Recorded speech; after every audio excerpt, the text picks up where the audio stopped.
माँ बाप के दिल में एक सपना पलता है, अपनी बेटी को हंसते खेलते देखना और एक दिन उसे अपने आंगन से विदा करना। बचपन से ही उसकी हर हंसी, हर कदम उस दिन की तैयारी होती है जिस दिन उसकी डोली सजेगी। लेकिन इस सपने के पीछे एक सच्चाई छुपी है, एक ऐसा सच जो कई बार खुशियों को छीन लेता है। दहेज का लालच, दिखावे की दौड़ और वो रिवाज जो न जाने कितने घरों की नींव हिला चुके हैं। कितने ही माँ बाप अपनी पूरी जमा पूंजी, यहाँ तक कि कर्ज तक सिर्फ एक दिन के लिए लुटा देते हैं, कभी अपनी मर्जी से और कभी मजबूरी में। और कई बार शादी साथ निभाने का वादा नहीं बल्कि दहेज हड़पने की चाल बन जाती है।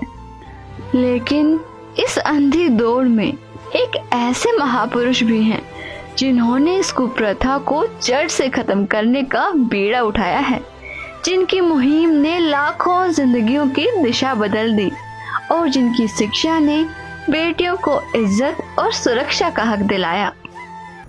अब हमने ये प्रतिज्ञा करनी है कि ना दहेज लेंगे ना देंगे, चाहे ब्याह हो चाहे ना हो। और क्यों, कैसे ना होगा? वाह भाई वाह, भगवान ने संस्कार जोड़ रखे, उसने मिटा कौन देगा? यदि कर्म तेरे पावन है सभी, डूबेगी नहीं तेरी नाव कभी। तेरी बाह पकड़ने को वो भेष बदल के आएगा, पता नहीं किस रूप में आकर नारायण मिल जाएगा। पता नहीं किस रूप में आकर नारायण मिल जाएगा। ये कहानी है उस बदलाव की जिसकी प्रेरणा हमें संत रामपाल जी महाराज जी के सत्संग प्रवचनों से मिली, और एक ऐसी बेटी की जिसके माँ बाप ने उसकी मुस्कान के लिए अपनी हर ख्वाहिश, हर सांस कुर्बान कर दी।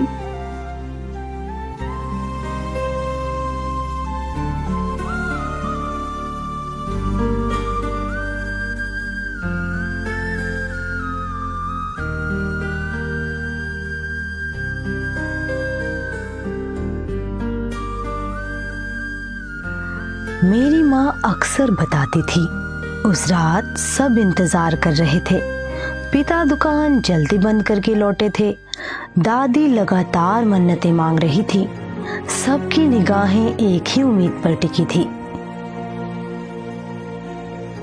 देख लेना, लड़का ही होगा। रिया का भाई आने वाला है। बेटी हुई है। और फिर मेरी बड़ी बहन पैदा हुई, लेकिन उस खुशी के साथ जो खामोशी आई, वहीं से हमारी कहानी की शुरुआत हुई।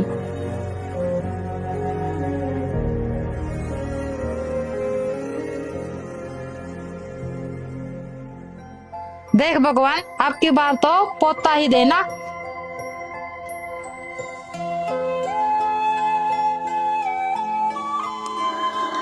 माँ बताती थी उन दिनों लड़का पाने के लिए लोग क्या क्या नहीं करते थे, पूजा, तांत्रिक, ताबीज। पर किस्मत के लिखे को कौन बदल सकता है?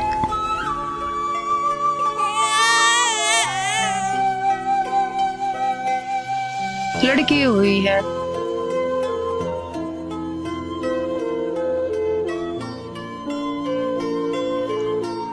उस रात खुशियों की जो तैयारी थी वो सन्नाटे में बदल गई, और उसी सन्नाटे में मैंने पहली सांस ली, दूसरी बेटी बनकर।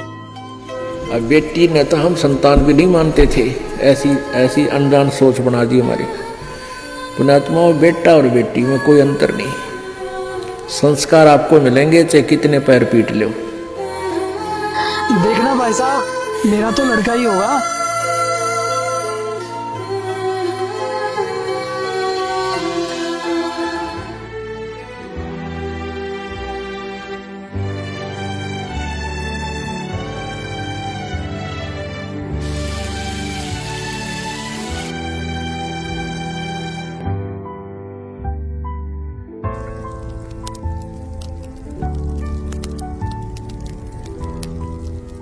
देख बेटा, रोटी जरा ठीक से सेक, कच्ची ना रह जाए।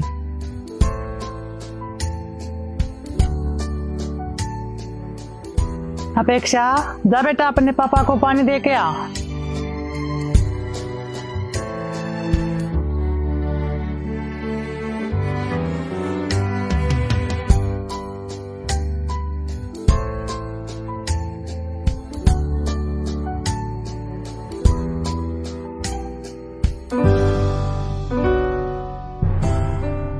रुक जा गरिमा, रुक जा। पकड़ के दिखाओ दीदी।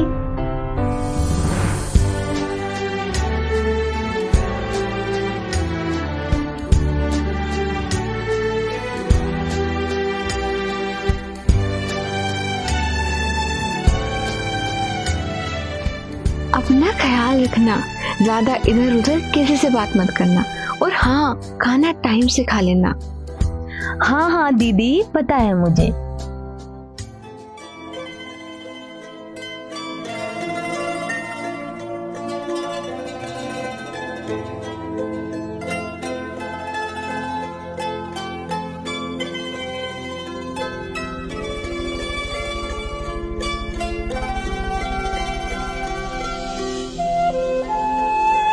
अरे सुषमा, कैसी हो? ठीक हो ना?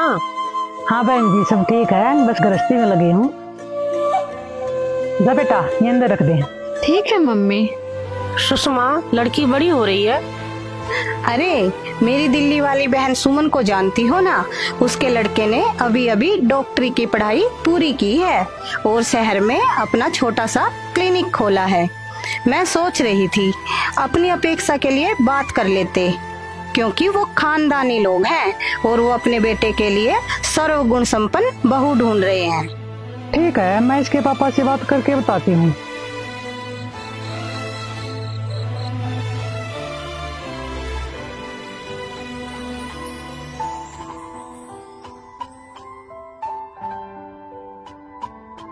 आज आने में बड़ी देरी कर दी आपने। वो शादी का सीजन चल रहा है ना, दुकान पे काम बहुत था। गरिमा और अपेक्षा कहाँ है? सो गई हैं दोनों। अपेक्षा की तबीयत ठीक नहीं थी और गरिमा के ऑफिस में ज्यादा काम था, थक कर सो गई। वो साहिल की मम्मी मिली थी आज, अपेक्षा के रिश्ते के लिए बोल रही थी। अच्छा, लड़का डॉक्टर है।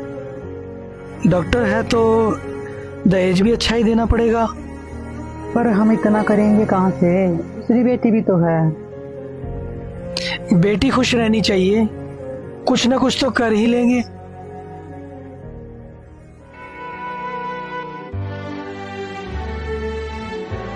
मम्मी, जा रही हूँ मैं। गरिमा रुक, टिफिन लेती जा।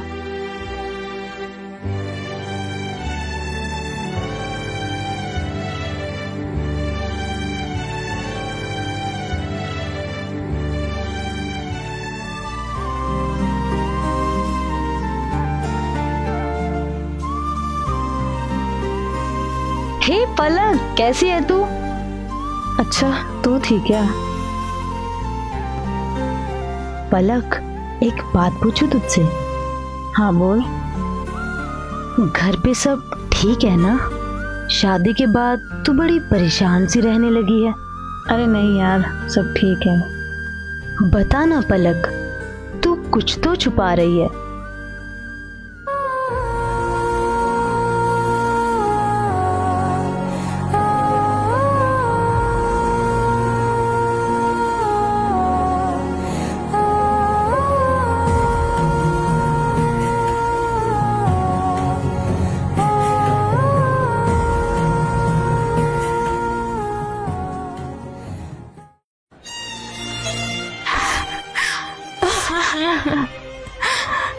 तूने अंकल आंटी को बताया? नहीं गरिमा, तू जानती है ना मम्मी पापा मुझसे कितना प्यार करते हैं। मेरी खुशी में ही उनकी खुशी है। अगर उन्हें ये सब पता चलेगा तो उनको बहुत तकलीफ होगी। अच्छा पलक, मुझे ये समझ नहीं आ रहा तुम ये सब क्यों सहन कर रही हो? अरे तुम इतनी पढ़ी लिखी हो, जॉब करती हो, तो क्यों बर्दाश्त कर रही हो ये सब? बस इसी उम्मीद में कि शायद आने वाला वक्त अच्छा होगा। मैं आशा करती हूँ कि ऐसा ही हो।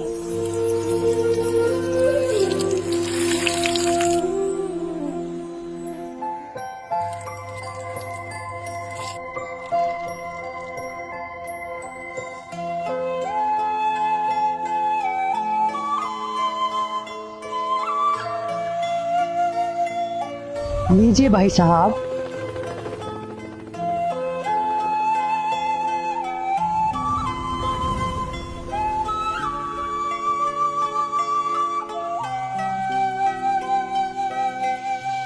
नहीं नहीं बहन जी, बस।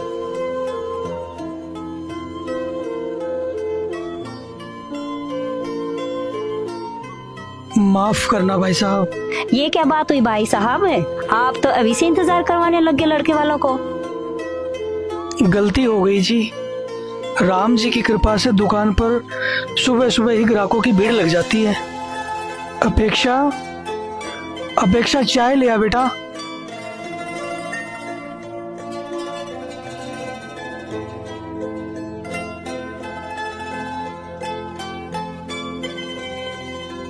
वैसे क्या क्या सिखाया है आपने अपनी बेटी को?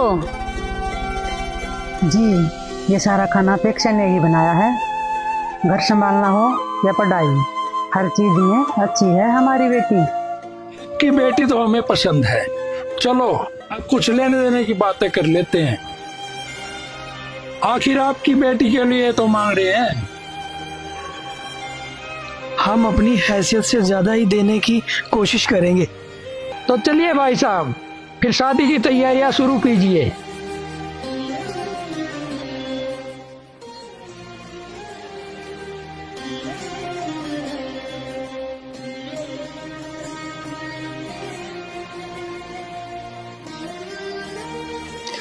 राम राम भाई साहब। अच्छा, अपेक्षा बिटिया की शादी है क्या? हाँ भाई साहब, आपकी तरह थोड़ी ना समाज के सारे रीति रिवाज ठुकरा कर अपने गुरुजी के कहने से रिया बिटिया की शादी बगैर दहेज के कर दी। बताइए भाई साहब, क्या आदर होगा उसका ससुराल में? अरे भाई, वो दुखी नहीं है, परमात्मा उसके साथ है। वो अपना भक्ति रूपी धन लेकर गई है। बस बस भाई साहब, ठीक है, रहने दो।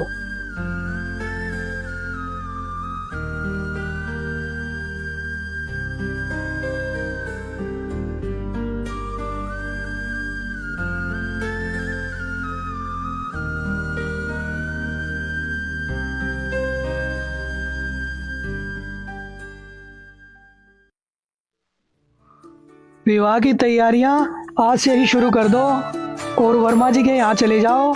टेंट वालों को सारा काम समझा दो। बारात धर्मशाला में नहीं, होटल में ठहरेगी। कोई कमी नहीं रहनी चाहिए। और गरिमा बेटा, मेहमानों की लिस्ट जल्दी से तैयार कर दे। और घर के पेंट का काम भी समय रहते पूरा हो जाना चाहिए। जिस तरह की शादी का सपना देख रहे हो, कुछ अंदाजा भी है उसमें कितना खर्चा होगा? दुकान तो पहले गिरवी रखी हुई है, अब क्या घर को भी बेच दोगे? छोटी बेटी का भी तो ब्याह करना है, उसके लिए क्या बचेगा? हाँ, अंदाजा है, पर बेटी खुश रहनी चाहिए।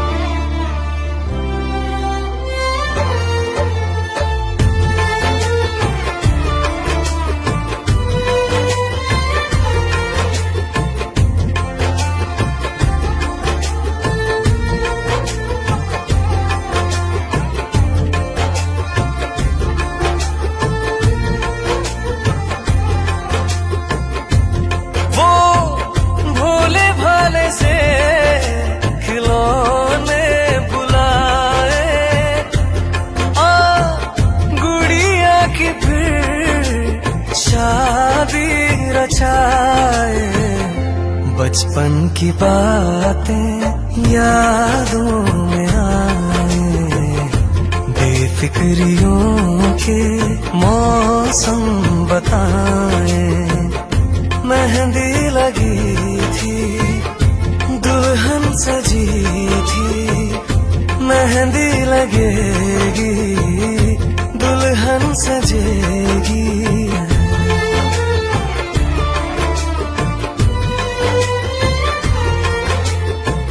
होश था ना कोई, ना था ठिकाना, खेल थे सच सभी, झूठ था जमाना। फर्क था ना कोई दूरी, रोने का हंसने का एक था बहाना। कागज पे चेहरा मेरा फिर से बना दे तू, चेहरे पे टेढ़ी मेरी आंखें लगा दे तू।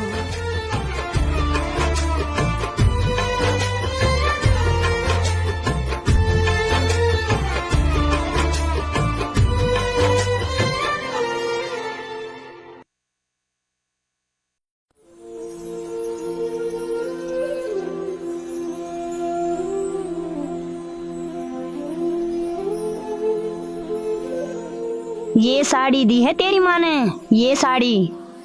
इतना हल्का हार, ये तो फूंक मारते ही उड़ जाएगा। भूखे घर की यही सिखाया है तेरे माँ बाप ने।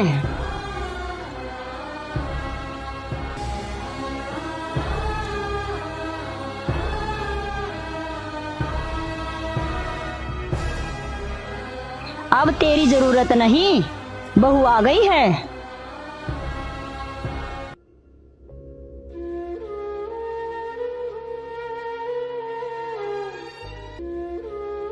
माँ, वैसे भाभी है तो सुंदर। शक्ल को डाल चूल्हे में, तू ये देख असली है या नकली। माँ जी, ये मेरी माँ के गहने हैं। बस यही गहने दिए तेरी माँ ने? नहीं माँ जी, और भी गहने लिए हैं।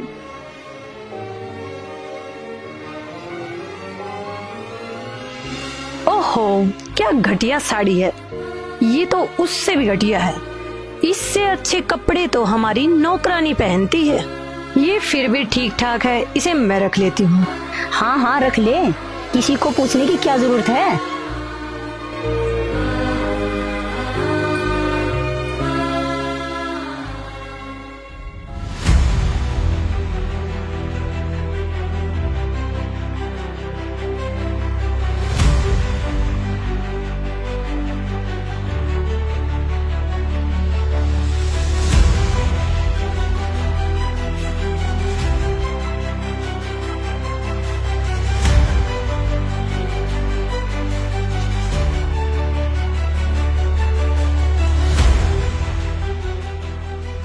मैं तुझ पर कितनी आस लगाकर बैठी थी।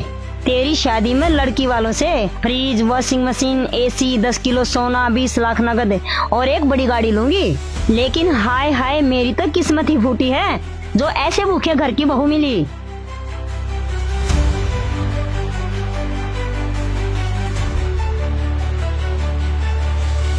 चाय भी अब मांगनी पड़ेगी क्या तुमसे? बैठा हूं ना, चाय दो।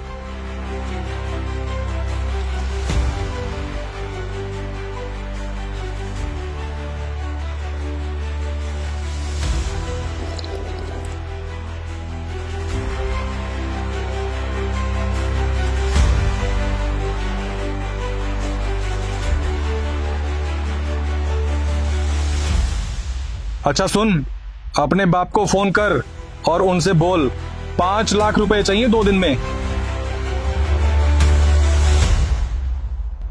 5 लाख, सुना तुमने?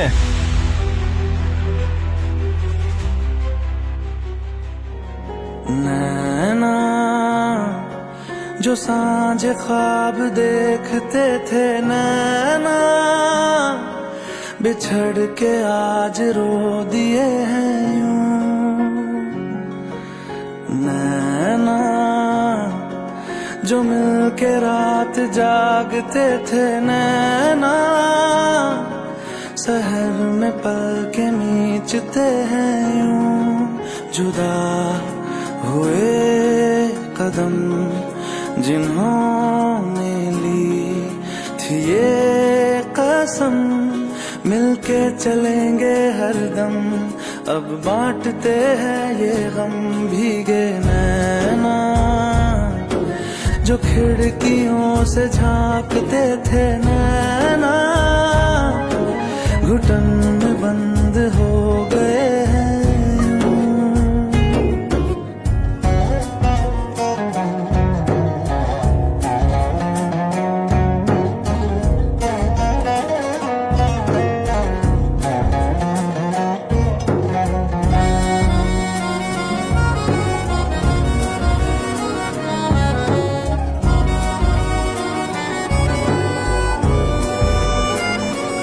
सांस हैरान है, मन परेशान है, हो रही सी क्यों रुआसा ये मेरी जान है। क्यों निराशा से है आस हारी हुई, क्यों सवालों का उठा सा दिल में तूफान है। नैना थे आसमान के सितारे, नैना ग्रहण में आज टूटते हैं यूं। नैना कभी जो धूप सेकते थे, नैना ठहर के छाँव ढूंढते हैं यूं। आप सब ऐसा क्यों कर रहे हो मेरे साथ? मेरे पापा कहाँ से लाएंगे इतना सब? तेरी इतनी हिम्मत कि तू पैसे नहीं लाएगी अपने बाप के यहाँ से? चलेंगे हरदम, अब बांटते हैं ये गम। भीगे नैना जो सांझ ख्वाब देखते थे, नैना बिछड़ के आज रो दिए हैं।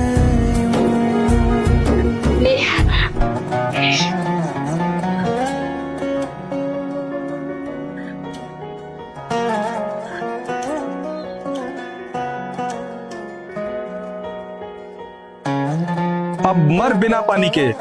जब तक अपने बाप से पैसे नहीं लेके आएगी हम ऐसे ही करेंगे। नैना जो सांझ ख्वाब देखते थे, नैना बिछड़ के आज रो दिए हैं यूं।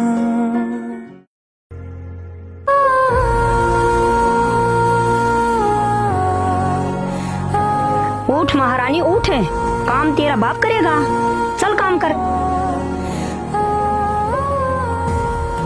अरे आफत बन गई है ये लड़की। सोचा था दहेज लेके आएगी तो ऐश करेंगे, अब क्या करें माँ, ये तो मुसीबत बन गई है। हो गई गलती, अब तो क्या करूं, उल्टे फेरे ले लूं क्या इसके साथ? उल्टे फेरे लेने से नहीं, लेकिन सीधे फेरे लेने से तो सब ठीक हो जाएगा ना। मैं समझा नहीं माँ।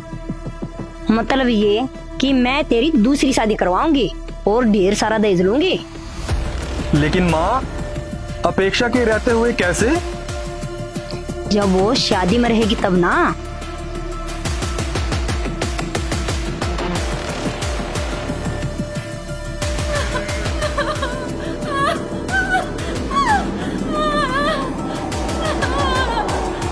बिटिया, ससुराल में सबका दिल जीतना, लड़ झगड़ कर रूठ कर कभी वापस मत आना। बेटा, कुछ भी करने से पहले समाज में मेरी इज्जत का ख्याल रखना।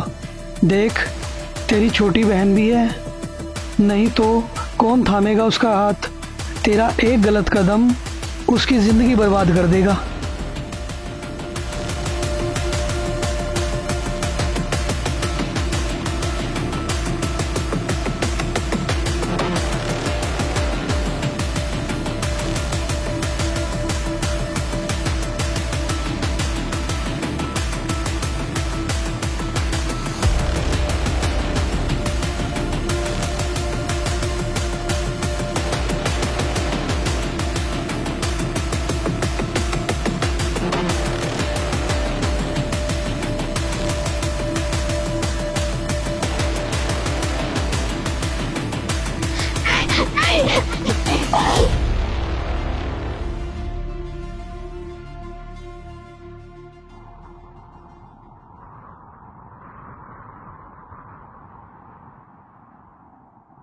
पापा चाय।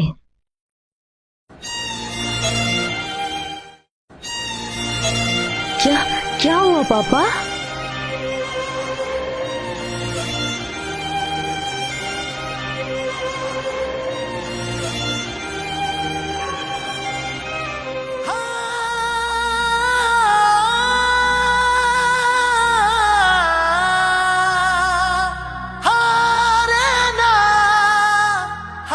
अपेक्षा, अपेक्षा बेटा,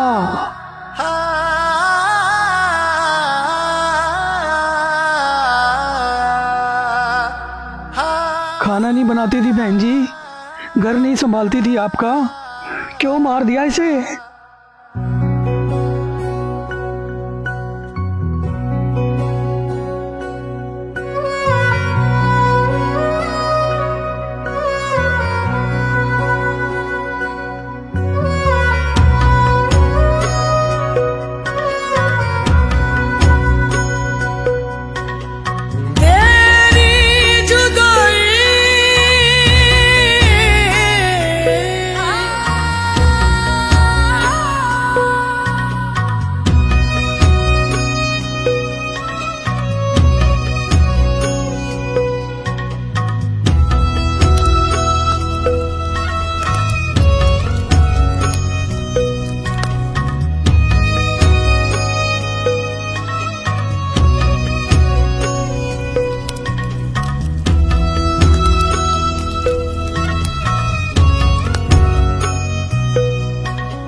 झांझर डाले मेहंदी लगाई, फूलों वाली झालर से डोली सजाई, लाडो तुझको होना तो था पराई, जाते जाते आंखों में आंसू ले आई,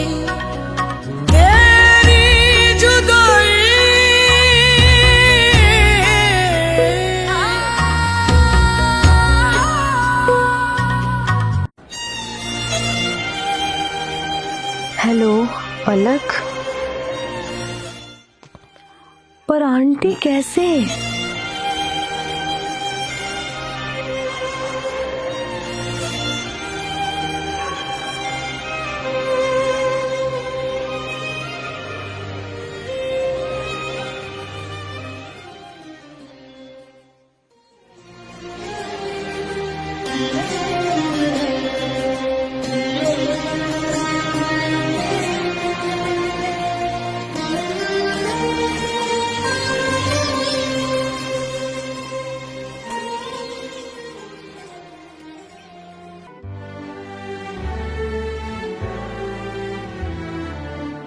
मुझे पता है तेरा दर्द कितना गहरा है, पर गरिमा टूटना मत, तुझे संभलना पड़ेगा। दीदी, हमें लगता था दहेज तो दे ही दिया है, अब उन्हें खुश रखेंगे, पर देखो उन्होंने अपेक्षा दीदी के साथ क्या किया।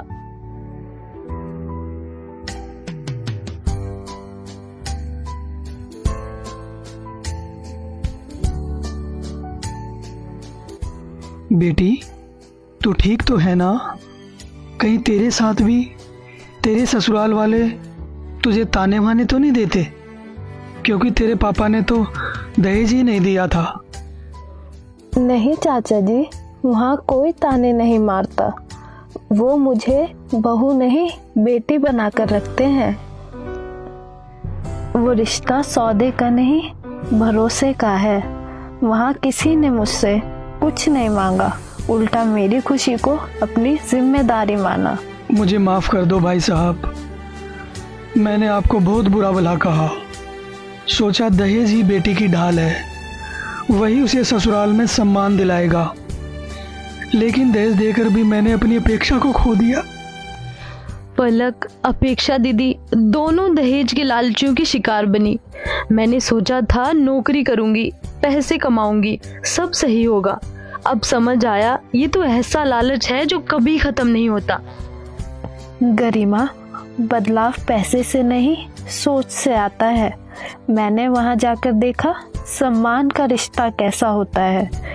जब शादी दिखावे से नहीं भरोसे से परमात्मा को साक्षी मानकर होती है तब पैसों का दहेज नहीं, सद्भक्ति का दहेज बेटी के साथ जाता है।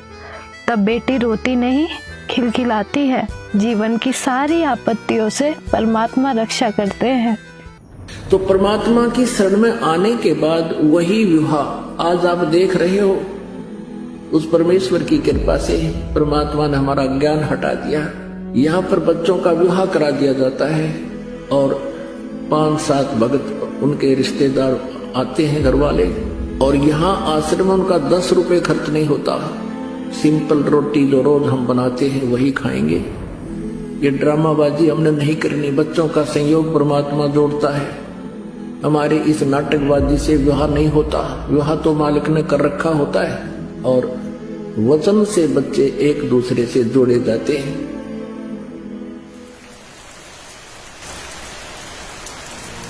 दीदी के जाने के बाद जैसे मेरी जिंदगी का रंग ही उतर गया था। हर दिन सवाल पूछता था, क्यों, आखिर क्यों हमारे साथ ही ये सब हुआ।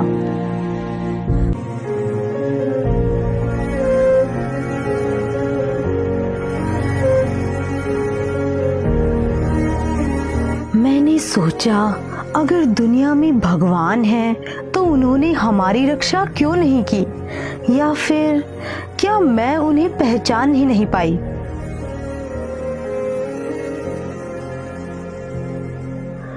उनकी बातों में कुछ तो था जो सीधे दिल को छू गया। ऐसा लगा जैसे कोई मेरे सवालों के जवाब जानता हो।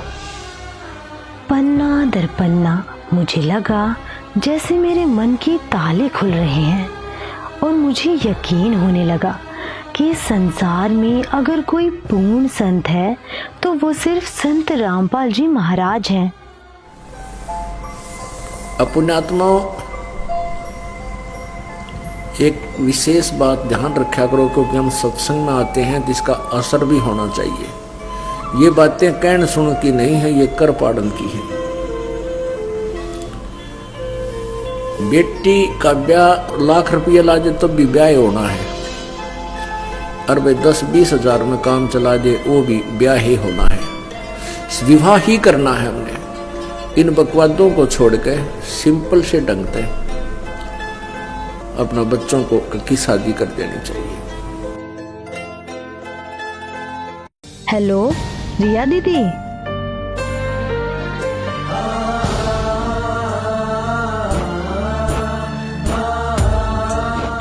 पापा, मम्मी, आज मैंने संत रामपाल जी महाराज जी से नाम दीक्षा ले ली है।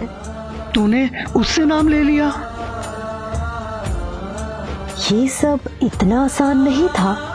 पहले मुझे भी लगता था कि सुख तो पैसा, शोहरत और दिखावे में है, लेकिन अब समझ आया असली सुख तो सिर्फ परमात्मा की शरण में है।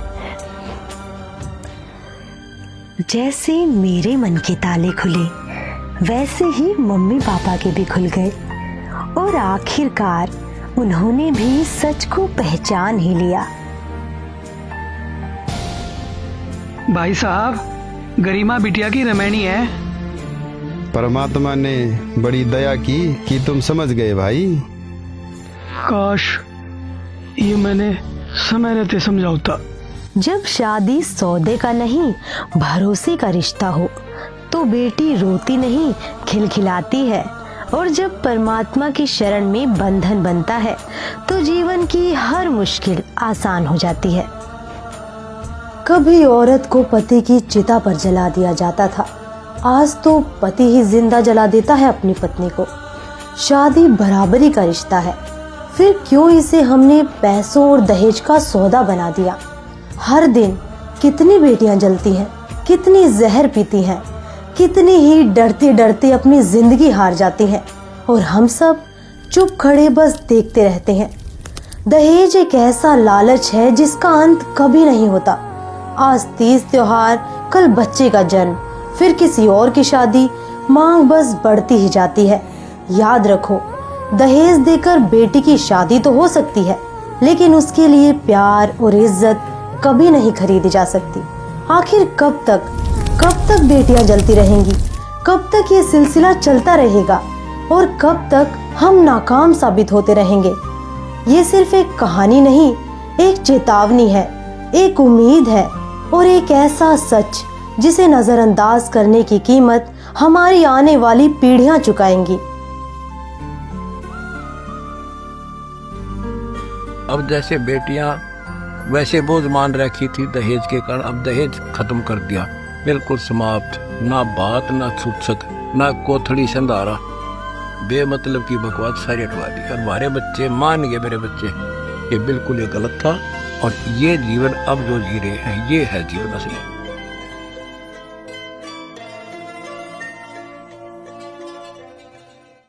ओ पालनहारे निर्गुण नारे, निर्गुण नारे,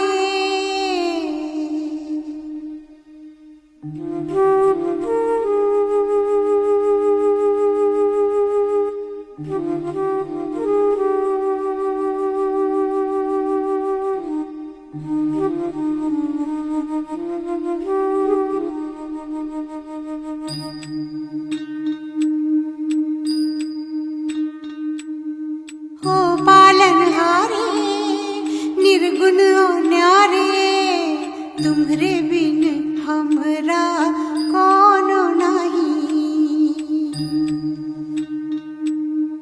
हमरी उलझन सुलझाओ भगवन, तुम्हरे बिन हमरा कौन नहीं। तुम्हें हमका हो संभाले, तुम्हें हमरे रखवाले, तुम्हरे बिन हमरा कौन नहीं। तुम्हरे बिन हमरा कौन नहीं।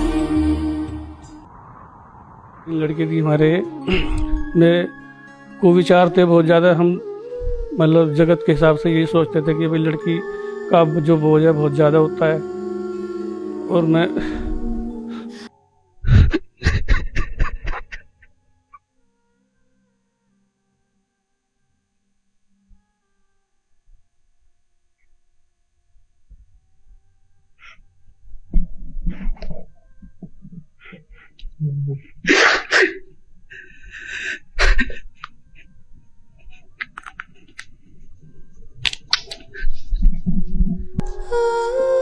सर्दी में गरीब आदमी यही सोचता था कहाँ से इनकी शादी करूंगा। रात दिन चिंता बनी रहती थी यही। लेकिन जैसे ही मैं गुरुजी की शरण में आया, संत रामपाल जी महाराज की, मुझे पता लगा कि यहाँ पे बिना दहेज के शादी होती है। मुझे थोड़ी हिम्मत सी मिली। मैंने सोचा भाई चलो ये समस्या तो यहाँ पे गुरुजी की वजह से ठीक हो जाएंगी, बाकी परमात्मा जाने। धीरे धीरे मैंने एक बेटी की शादी करी। पहले बेटी की करी, बिना दहेज के करी। जो हमारे घर में वो लड़की आई है वो भी संस्कारी है, उन्होंने भी नाम ले रखा है सभी ने। और फिर हमने अपनी बेटी की शादी करी, वो भी भगत में करी हमने, वो भी संस्कारी हैं, सारे पढ़े लिखे परिवार हैं, अच्छा है। तीसरी बेटी की भी हमने शादी रामायण जी के द्वारा करी है, वो परिवार भी अच्छा है, संस्कारी हैं सब, कोई दिक्कत नहीं आई। हमने ये महसूस करा जो जगत में हमारे आसपास के रहने वाले लोग हैं जो 20-20 लाख रुपए लगा कर शादी कर रहे हैं, उनकी लड़की आजकल परेशान है। यहाँ पे संत रामपाल जी महाराज की शरण में आने के बाद जो हमने महसूस करा, जहाँ हम पहले थे जगत में, वहाँ तो लोग बाग जो है दहेज देने के बाद भी, 20-20 लाख रुपए खर्च करने के बाद भी उनकी जो बेटियां हैं, उनके पति जो हैं वो जुआ खेलना शुरू कर देते हैं, नशा करते हैं, दुनिया भर का मांस, मतलब दुनिया भर के घर में टेंशन रखते हैं। बेशक वो नौकरी भी करते हो, कुछ भी करते हो, लेकिन फिर भी जो है वो हमारी बेटी से अच्छे नहीं है। क्योंकि हमारे जो परिवार जहाँ पर हमने अपने बच्चों की शादी करी है, कोई भी किसी तरह का बुराई नहीं करता, ना शराब पीता है, ना कोई किसी तरह का मांस में मदिरा वगैरह करते हैं, बिल्कुल साफ सुथरे हैं। यहाँ पे किसी तरह का आडंबर नहीं है बिल्कुल भी। वे लोग जो हैं दिखावा ज़्यादा करते हैं कि हमने 20 लाख की शादी कर दी, हमारे बच्चे ज़्यादा सुखी रहेंगे। लेकिन हमने ये महसूस करा कि उनके बच्चे सुखी नहीं है, वो तो हमसे भी ज़्यादा दुखी हैं। गुरुजी ने बताया कि जो दहेज ले रहे हैं या दे रहे हैं वो तो उनके संस्कार बढ़ रहे हैं एक दूसरे के जय, वो हमारे यहाँ ख़त्म हो रहे हैं। परमात्मा की भक्ति से हमें पता लगा कि ये जो संस्कार हैं ये हमें यहीं ख़त्म करने हैं, हमें जोड़ने नहीं है। संत रामपाल जी महाराज की शरण में आने के बाद मैं मतलब इतना एहसान मानूंगा गुरुजी का मरते दम तक, क्योंकि जो पहले परेशानी थी उनको उसमें मैं इतना परेशान था कि मैं आत्महत्या तक की भी बात सोचता था दिमाग में कि मतलब जो है मैं अगर ये सुधार नहीं हुआ तो मैं ऐसे कर लूँगा, मैं कभी सभी बच्चों को जहर दे दूँगा या कभी मतलब निकल के चला जाऊँगा, इस तरह की बात दिमाग में आती थी। आज मैं सुखी हूँ। मैं ये कहना चाहूँगा जगत के लोगों को कि आप लोग भी जय संत रामपाल जी महाराज जी की शरण में आके उनके सत्संग को सुने और उनके जो है विचार को सुनकर आप भी नाम दीक्षा लेवें। आज के टाइम में दहेज को इतना बड़ा महाअभिशाप माना जाता है, जिसकी वजह से मतलब बेटियों को भी पेट में अगर पता चल जाए ना कि बेटी है कोख में, तो बेटी को कोख में मार दिया जाता है। आखिर क्यों ऐसे करते हैं? अगर पता भी चल जाए कि बेटी हुई है, अगर फिर पैदा होने के बाद भी बेटियों को कूड़े के ढेर पे फेंक देंगे। पहले तो पेट में मरवा देंगे, अगर वो बच भी जाती है तो फिर उसको कूड़े के ढेर पे फेंकवा देते हैं बेटियों को। आखिर ऐसा क्यों करते हैं और ये कब तक चलेगा ऐसा? अगर बेटी बड़ी भी हो जाती फिर भी उसको मतलब बोझ समझते हैं उस बेटी को भी कि हम इतना दहेज कहाँ से देंगे बेटियों को। एक बाप से पूछो कि वो बाप कैसे इतना मतलब दहेज इकट्ठा करेगा, कर्जा करेगा, उसको बोझ लगती है वो बेटी। और हमारे पड़ोस में एक व्यक्ति है, उस व्यक्ति मतलब आप भी था उसका, हमने अपनी आंखों से प्रूफ देखा है उसका व्यक्ति का, मतलब उसको टीबी हो गई उस इंसान को। और टीबी होने के बाद वो इंसान मतलब उसके छोटे बच्चे थे, मतलब इतने भी छोटे नहीं थे, मतलब उसकी 2 बेटियां थी और बेटियों को लेकर वो इंसान मतलब एक बाइक पे रख के मतलब बाइक पे बैठा के लेके गया बेटियों को। और वो उस इंसान ने नहर में उन बेटियों के साथ वो बेटियों को पहले गिराया उसने, फिर वो उस मतलब वो खुद भी नदी में गिर गया, मतलब बेटियां भी मर गई और वो खुद भी मर गया। मतलब दहेज की वजह से मतलब आत्महत्या तक करनी पड़ती है आज के समाज में दुनिया को। और हमारे गुरुजी संत रामपाल जी महाराज जी ने इतना बड़ा उपकार किया इस दुनिया पर, इस मतलब पूरे विश्व में संत रामपाल जी महाराज जी ने दहेज प्रथा को बिल्कुल जड़ से खत्म किया। और हम इस संत रामपाल जी के इस उपकार को पूरे जीवन भर मतलब कि हम इस उपकार को भूल ही नहीं सकते कि हमारे संत रामपाल जी महाराज जी ने इतना बड़ा उपकार किया हम पे कि दहेज प्रथा को जड़ से खत्म कर दिया। कि आज जितने भी इनके अनुयायी हैं, 9.5 करोड़ अनुयायी हैं, इनका एक भी फॉलोवर्स मतलब दहेज लेता ही नहीं है। आप भले जाकर आप चेक भी कर सकते हो इनके फॉलोवर्स को कि कोई भी दहेज नहीं लेते। और इनके जो फॉलोवर्स हैं ना तो नशा करते हैं, एक कहते हैं ना सोने की चिड़िया कहते हैं, जैसे संत रामपाल जी महाराज जी ने आज वो समय ला के खड़ा कर दिया कि ये स्वच्छ समाज तैयार किया हमारे गुरुजी ने। मैं संत रामपाल जी महाराज जी को कोटि कोटि दंडवत प्रणाम करती हूँ। गुरुजी की वजह से, संत रामपाल जी महाराज जी की वजह से आज मैं भी एक महिला हूँ, मैं समझ सकती हूँ कि हाँ दहेज क्या होता है और इसकी वजह से कितना पीड़ित होना पड़ता है एक माँ बाप को भी कि वो बोझ बन के रह जाती हैं बेटियाँ। और हमारे संत रामपाल जी महाराज जी ने बिल्कुल जड़ से खत्म कर दी इन चीजों को।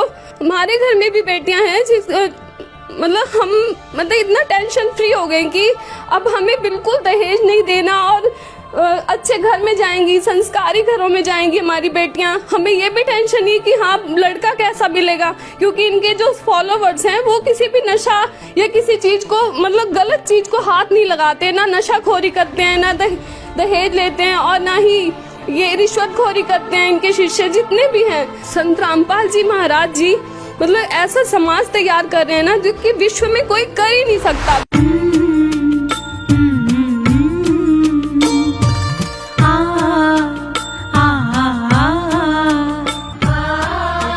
जीवन तुमने दिया है संभालोगे तुम। आशा हमें है, विश्वास है, हर मुश्किल से विधाता निकालोगे तुम। जीवन तुमने दिया है संभालोगे तुम। आशा हमें है, विश्वास है, हर मुश्किल से विधाता निकालोगे तुम। जीवन तुमने दिया है, संभालोगे तुम।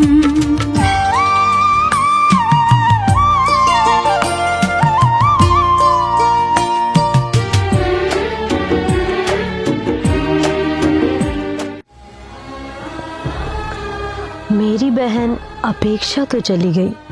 वो हंसी जो हमारे घर की जान थी, दहेज की आग में जलकर राख हो गई।